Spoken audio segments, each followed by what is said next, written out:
Туркменском национальном институте мировых языков имени Даулетмамета Азади состоялось торжественное мероприятие, посвященное Дню узбекского языка, который ежегодно отмечается в Узбекистане 21 октября. Мероприятие посетили представители иностранных дипломатических миссий, аккредитованных в Туркменистане, а также преподаватели и студенты столичных вузов. С приветственными словами к гостям и участникам обратились ректор института и чрезвычайный полномочный посол Республики Узбекистан в Туркменистане. В своих выступлениях они подчеркнули глубокие исторические и культурные связи между туркменским и узбекским народами, а также отметили важность языка как основы для дальнейшего укрепления добрососедских и братских отношений между двумя странами.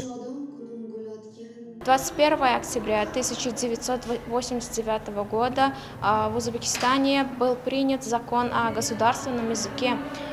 И с тех пор в Узбекистане эта дата ежегодно отмечается как День узбекского языка. Узбекские и туркменские народы всегда следовали таким мудростям, как «сосед – надежная опора», «в трудные дни сосед придет на помощь», «лучше близкий сосед, чем дальний родственник».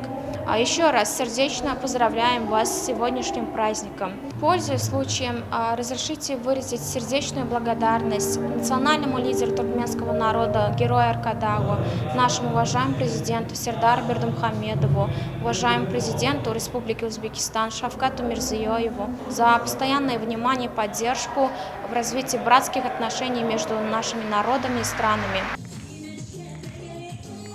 В рамках культурной программы студенты института представили музыкально-танцевальные номера, продемонстрировав красоту и богатство узбекской культуры. Достойным завершением мероприятия стала церемония обмена памятными подарками. Посол Узбекистана и ректор вуза обменялись книжными изданиями, а всем студентам, принимавшим участие в концерте, были вручены подарки. По окончании официальной части у гостей и участников была возможность сделать совместные фотографии на память.